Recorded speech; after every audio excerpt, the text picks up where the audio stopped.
आज मैं एक्सप्लेन करूंगी ब्रेन फ्रीज मूवी जो कि 2021 में रिलीज हुई थी। मूवी में आगे बढ़ने से पहले हमारे इंटरेस्टिंग मूवीज की एक्सप्लेनेशन को सबसे पहले देखने के लिए अपने चैनल एक्सप्लेनेरो हिंदी को सब्सक्राइब कर ले और बेल आइकन भी प्रेस कर दें। तो अब बढ़ते हैं मूवी की तरफ, जो कि स्टार्ट होती है एक गोल प्लेग्राउंड से, जहां पर एक मल्टीनेशनल बायोटेक कंपनी अपनी फर्टिलाइजर का स्प्रे कर रही है ताकि वहां की घास बर्फ में भी हरी भरी रहे, जिससे वहां के लोग पूरे साल गोल्फ खेल सके। अगली सुबह उस आइलैंड के कम्युनिटी के सिक्योरिटी गार्ड डेन टाउन का राउंड लेते हुए एक बच्चे को देखते हैं जो कि साइकिल चलाते हुए भी फोन का यूज कर रहा था। उसका नाम था आंद्रे और उसके रोड पर ध्यान ना देने की वजह से उसका एक्सीडेंट होते होते बचता है, जिसके बाद वो डैन के समझाने पर भी उसकी बातों को इग्नोर करके वहां से चला जाता है। वहीं हमें ये भी पता चलता है कि इस आइलैंड से सिटी में जाने का सिर्फ एक ही रास्ता है, जो कि एक ब्रिज है,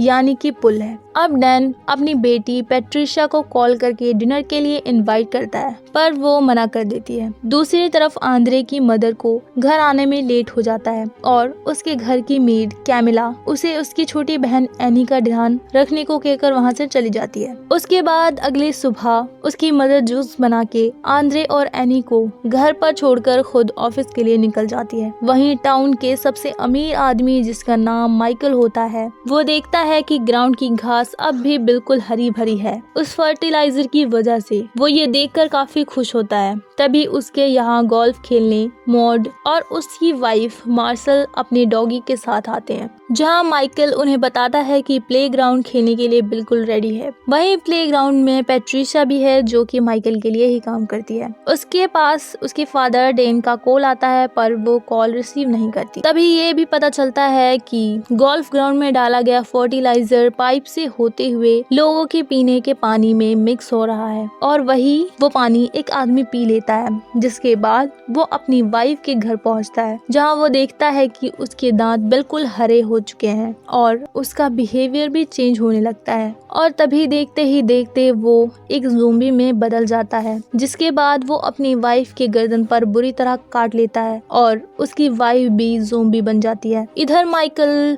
मार्शल और मॉड के साथ अपने घर पहुंचता है, जहां वो देखते हैं कि वहां पर सभी लोग इन्फेक्टेड हो चुके हैं। इसी बीच मार्शल का डॉग सामने से आकर मार्शल पर अटैक कर देता है, क्योंकि अब वो भी इन्फेक्टेड हो चुका है और सभी इन्फेक्टेड लोग मॉड माइकल पर अटैक करने के लिए उनके पीछे भागने लगते हैं। जिससे बचने के लिए मॉड और माइकल घर में छिप जाते हैं, पर उनके साथ साथ वो डॉग भी घर में घुस जाता है और मॉड को इन्फेक्टेड कर उसे ज़ोंबी बना देता है, जो कि माइकल का पीछा करने लगता है। वहीं डैन एक लेडी के घर पहुंचता है जिसने उसे बुलाया था, पर इसी बीच वो लेडी भी ज़ोंबी बनकर डैन पर अटैक करने की कोशिश करती है, पर डैन कार में खुद को लॉक कर लेता है और पैट्रिशिया को कॉल करता है, पर अब भी उसका कॉल नहीं लग रहा था, क्योंकि वो भी ज़ोंबी से बचने के लिए एक रूम में फंसी होती है। वहीं आंद्रे की मदर भी पानी पीकर इन्फेक्टेड हो जाती है और उस पर अटैक करने लगती है, जिससे डरकर आंद्रे घर से बाहर भागने लगता है। वहीं भागते हुए उसकी मदर डैन की गाड़ी से टकरा जाती है, जिसके बाद डैन तो वहां से चला जाता है, पर आंद्रे अपनी मदर को लेकर घर वापस आ जाता है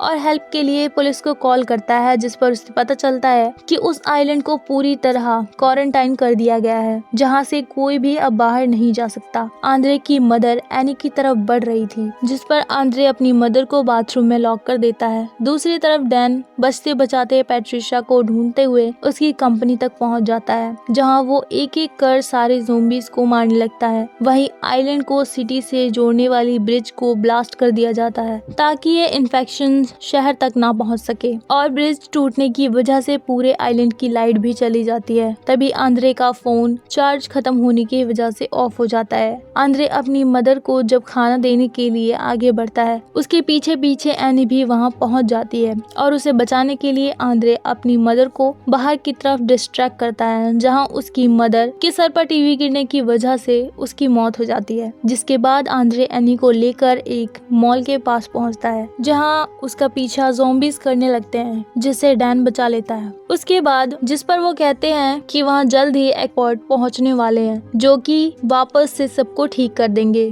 क्योंकि हमारा ऑपरेशन क्लीन अप अब शुरू हो चुका है। इधर आंद्रे और डैन रेडियो पर सुनते हैं, जिसमें आरजे पैट्रिक कहता है कि आइलैंड से सिटी में किसी को नहीं बुलाया जाएगा क्योंकि इससे सिटी के लोग भी इन्फेक्टेड हो सकते हैं। तभी डैन पैट्रिक को इन्फॉर्म करता है कि यहाँ मेरे जैसे और भी लोग हैं जो कि अब भी सेफ हैं, इसलिए हमें हेल्प की जरूरत है, पर पैट्रिक उनकी हेल्प करने से मना कर देता है। इसी बीच आंद्रे डैन को वायरस के फैलने का पता लगाने को कहता है ताकि वो पैट्रिशिया को वापस नॉर्मल कर सके। साथ ही वो ये भी बताता है कि मैं कभी पानी नहीं पीता और इसलिए मैं अब तक इन्फेक्टेड नहीं हो पाया। इतना कहने के बाद वो सब वहाँ से निकल जाते हैं। दूसरी तरफ कैमिला पैट्रिक को कॉल करके बताती है कि यहाँ बहुत सारे ऐसे लोग भी हैं जो कि इन्फेक्टेड नहीं हैं और उन्हें हेल्प की जरूरत है, जिस पर पैट्रिक कहता है कि अगर एक भी इन्फेक्टेड आदमी शहर की तरफ आ गया तो पूरी दुनिया इसका शिकार बन सकती है। इसके बाद दो लड़कियां माइकल के पास आती हैं जो कि बायोटेक कंपनी से थी और वो अपने साथ वायरस का इलाज भी लेके आई थी। ये देख माइकल काफी खुश होता है क्योंकि उसे लगता है कि वो इसे बचाने के लिए आई हैं और फिर वो माइकल को